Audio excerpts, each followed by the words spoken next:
Hi everyone, how are you doing? Welcome back to my channel.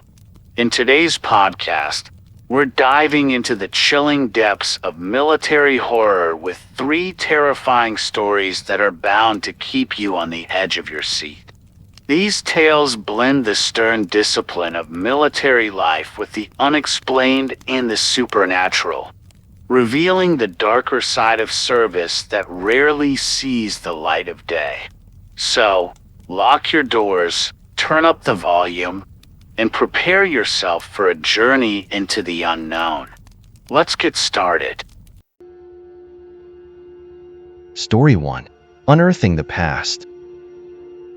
The flickering fluorescent lights buzzed overhead, casting long, distorted shadows across the endless rows of dusty crates.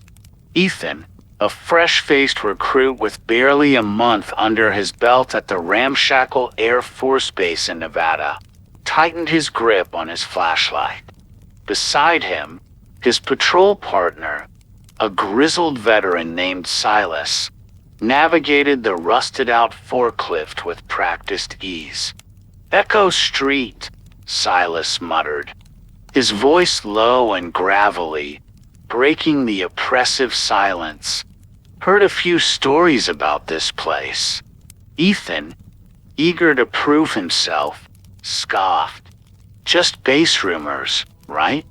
Spooks and stuff?" Silas shot him a sidelong glance, a flicker of amusement dancing in his weathered eyes. Maybe not. You knew folks wouldn't believe the things these old walls have seen.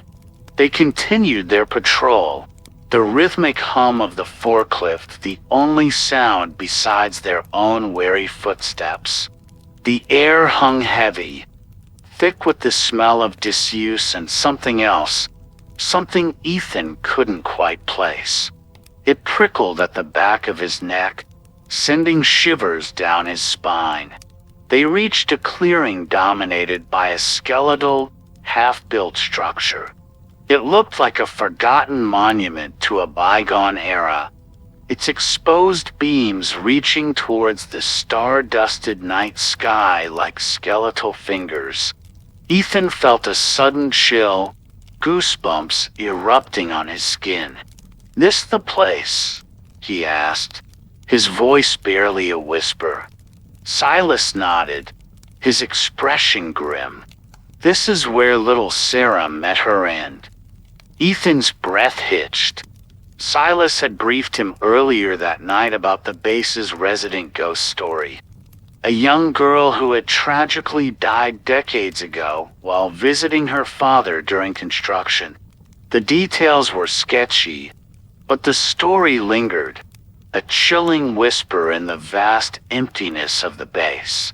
As if on cue, a sudden gust of wind howled through the clearing, rattling the metal siding of the unfinished structure. A loose plank creaked ominously, the sound echoing through the stillness.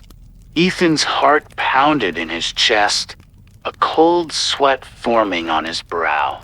Then, from the depths of the abandoned building, came the sound. A low, mournful cry, a sound that sent shivers down Ethan's spine. It wasn't human, yet it held a raw, desperate emotion that made his blood run cold. Silas reacted instantly, grabbing Ethan's arm and pulling him back. "Don't move," he hissed, his voice tight with urgency. Ethan felt a primal urge to run, to flee this desolate place and the unearthly sound that emanated from it. But Silas' grip held him firm. They stood frozen, their flashlights trained on the gaping maw of the structure, waiting for whatever horror lurked within to make its presence known. The cry came again, closer this time, tinged with a childlike fear that twisted Ethan's gut. He could almost see a small figure, a wisp of sorrow and despair, trapped within the skeletal frame. Just as Ethan was about to reach his breaking point, a loud clang resonated through the night. A metal beam, dislodged by the wind, clattered to the ground, its deafening sound momentarily breaking the spell. The mournful cries ceased abruptly, replaced by an unsettling silence. Silas released his grip, his face pale and drawn. "Let's get out of here," he muttered, his voice shaky. Ethan didn't need telling twice. They scrambled back to the forklift, the silence pressing down on them like a suffocating weight. As they sped away, Ethan stole a glance back at the abandoned structure. It stood bathed in the pale moonlight, an unsettling emptiness where the cries had originated.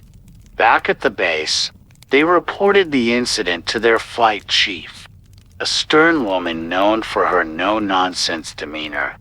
But even Captain Miller's skepticism faltered as they recounted the events. A flicker of fear, barely concealed, flickered in her eyes. That night, sleep evaded Ethan. The image of the abandoned structure and the chilling cries haunted him. But as the days turned into weeks, the incident faded into a terrifying memory. Until, one seemingly ordinary afternoon, a new assignment landed on their desks: demolition of the abandoned structure on Echo Street. Ethan's stomach lurched. He looked at Silas, a silent communication passing between them. This wasn't just demolition. It felt like a confrontation, a dare to the unknown entity that resided within. The demolition crew arrived the next day, a noisy entourage of heavy machinery and determined workers. Ethan stood at a distance, a knot of unease tightening in his gut as they began their work. The first blow from the excavator seemed to shake the very foundations of the base. As the day wore on, the structure began to crumble, revealing its dusty innards. Then, with a deafening screech, the final support beam gave way, sending a cascade of debris crashing down. In the thick cloud of dust that settled, a flash of movement caught Ethan's eye. A small, skeletal hand emerged from the rubble, followed by a tattered white dress. Ethan's breath caught in his throat. It wasn't a ghost. It was a bone, a fragment of a long-forgotten skeleton. A cold realization washed over him. Sarah wasn't a restless spirit, but a forgotten victim of a long-ago accident. The cries, the oppressive atmosphere, all of it, a manifestation of the base's collective guilt, a story whispered on the wind. Shame burned in Ethan's chest. Now, the cries that echoed within the abandoned structure weren't just of a lost child, but of a forgotten one. Relief battled with a deep sense of unease. They hadn't been haunted by a ghost, but by the weight of the past. As news of the discovery spread through the base, a somber mood settled over them. Captain Miller addressed them that evening, her voice heavy with regret. A proper burial for Sarah was arranged, a small ceremony held on the very spot where her life had tragically ended. During the ceremony, a strange sense of peace settled over Ethan. The wind, once a carrier of mournful cries, now rustled the leaves with a gentle sigh. The base, for the first time in decades, felt a little lighter. Days later, while patrolling Echo Street, now a cleared patch of land, Ethan noticed a small white flower blooming amidst the rubble. It was a simple daisy, its delicate petals facing the morning sun. He knelt beside it, a bittersweet smile gracing his lips. The haunting of Echo Street was over, but the memory of Sarah, like the blooming daisy, would forever be a reminder of the past, a silent vow to never forget. Story 2. Echoes of the Forgotten. The humid Vietnam air clung to Daniel like a second skin as he hunched over the crackling radio.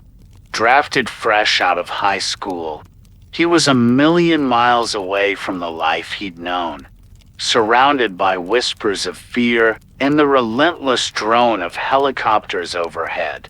The war stories traded among the soldiers during their first night were etched in his memory. Tales of booby traps, ambushes, and unseen enemies lurking in the jungle shadows. As time wore on, Daniel's role as a radio operator became a grim routine. Each crackle and hiss carried news of casualties, of firefights lost, and the ever-present sense of dread. Then, one day, a new assignment arrived. He was to be reassigned from his radio outpost and report to a different unit, one led by a seasoned intelligence officer named Captain Rick Douglas. The helicopter ride to their new location was an unsettling silence, punctuated only by the rhythmic thrumming of the rotors. Unlike the war-torn landscapes Daniel was used to, this location was eerily still. Lush jungle gave way to a clearing, where a small cluster of huts stood amidst towering trees. Daniel followed Captain Douglas, a man hardened by the war, but with a flicker of warmth in his eyes. As they approached the huts, a strange metallic tang invaded Daniel's nostrils. Captain Douglas stopped abruptly, his hand hovering over the holster strapped to his hip. A low moan drifted from one of the huts. It wasn't human, a sound that sent shivers down Daniel's spine. Captain Douglas murmured an instruction, his voice tight, and together they crept towards the source of the sound. Daniel pushed open the flimsy bamboo door, bracing himself for a Viet Cong ambush. Instead, a scene met his eyes that froze him in his tracks. Inside, a crude table held several severed heads, illuminated by a hanging oil lamp. Each head, with its wide, vacant eyes, belonged to a young Asian man. The metallic tang was now chokingly strong, a smell of blood and something more unnatural.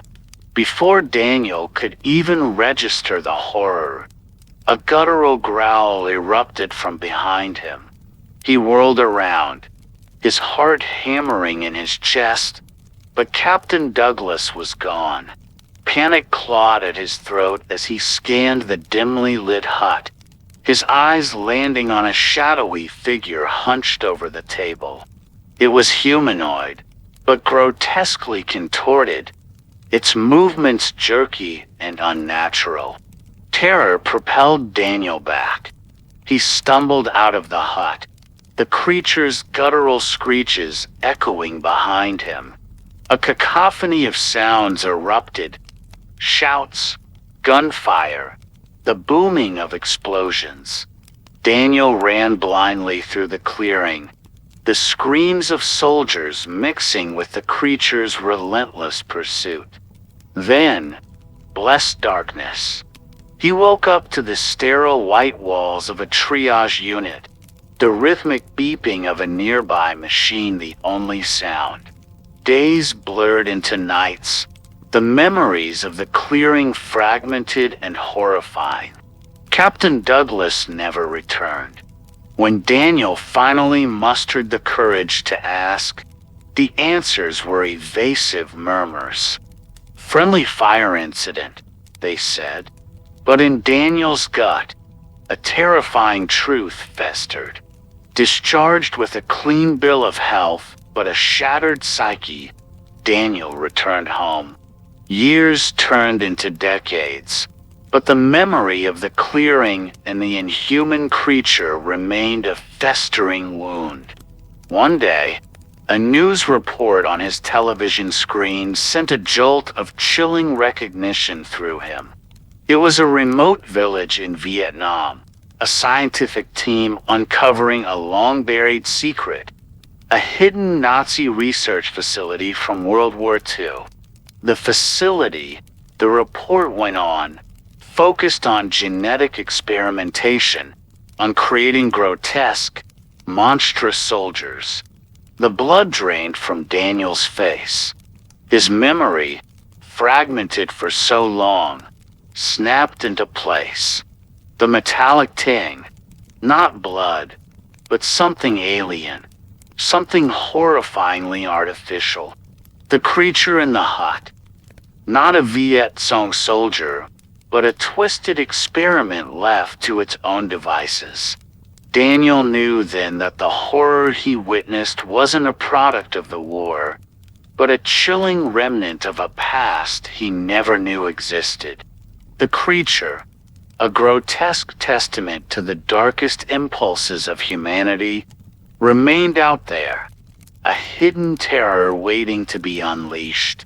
And the knowledge, like a shard of ice lodged in his heart, was a chilling reminder that the true monsters weren't always human. Story 3. The Last Stand of Bravo Unit.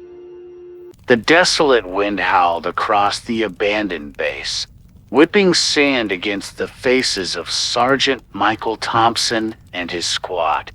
Weeks had passed since Bravo Unit, a crack recon team, vanished without a trace from this very location. Now, a faint, garbled distress call, containing a chilling sequence of numbers, had rekindled a flicker of hope, a desperate plea for rescue. As they navigated the crumbling concrete maze of the deserted base, an unsettling silence pressed down on them. Buildings stood empty, doors hanging ajar like gaping wounds. Equipment lay abandoned, a testament to the hurried departure of Bravo Unit. Each passing corner held the potential for a grisly discovery, the fear a constant companion. Finally, they reached the base's main research lab, a stark, metallic building radiating an aura of foreboding. Michael pushed open the heavy metal door, the rusty hinges groaning in protest. Inside, the fluorescent lights hummed ominously, casting sterile shadows across the lab's once bustling workstations. It was a scene of utter chaos. Overturned tables, smashed scientific equipment, and a chillingly viscous red stain smeared across the floor. The squad's stomachs lurched. This wasn't a hasty retreat. This was a struggle, a violent fight for survival. Then, Michael spotted him. Commander Haskins, Bravo Unit's leader, slumped lifeless against a toppled centrifuge, his face contorted in a silent scream. His once strong hand clutched around a bloodied notepad. Heart pounding, Michael approached the body, his gloved fingers carefully retrieving the notepad. As he flipped it open, a wave of nausea washed over him. There, scrawled in Commander Haskins' frantic handwriting, were the same cryptic numbers that had echoed in the distress call. But below the numbers, a sentence chilled Michael to the bone. "They're coming for us." An icy dread crept into his bones. Who were they? What had transpired in this lab? Panic threatened to consume him, but Michael forced himself to focus. He needed to get the squad out of here, fast. With a barked order, he led them out of the lab, the chilling message etched in his mind. Back at their base camp, The weight of the discovery settled like a lead blanket. The numbers, a constant reminder, haunted their dreams. Every rustle of wind, every creak of the barracks, amplified by their fear. Days bled into nights, the tension mounting with each unanswered question. Then, one night, it began. A low hum, barely audible at first, gradually grew in intensity. It vibrated through the ground, resonating within their very bones. They scrambled outside, their eyes scanning the darkening horizon for any sign of a threat. Suddenly, a streak of light blazed across the night sky, followed by another and another. They weren't meteors, but objects, fast-moving, descending towards the base camp. Panic erupted as soldiers scrambled for cover, the hum reaching a deafening crescendo. A blinding flash enveloped them, followed by a deafening boom. The ground trembled, buildings shuddered, and a wave of heat scorched their faces. When the light subsided, the base camp was no more. In its place, a smoldering crater stretched into the night, with only scattered debris as evidence of what once stood there. High above, the objects hovered silently, shimmering with an otherworldly light. Then, with a collective hum, they shot upwards, vanishing into the inky blackness. The silence that followed was heavy, broken only by the mournful cries of the wounded. They were the only survivors. The cryptic message, the horrifying massacre, the alien attack, it all clicked into place. They weren't human, but something far more sinister, drawn to this location by the base's research. And now, with the base destroyed and the threat seemingly neutralized, the remaining soldiers were left with a horrifying truth. They weren't just soldiers anymore. They were the hunted, marked by their knowledge, forever living in fear of the unknown entities that lurked beyond the stars. Their cryptic message, a chilling reminder. They're coming for us. Thanks for watching. Please like, share, and subscribe to listen to similar stories in future.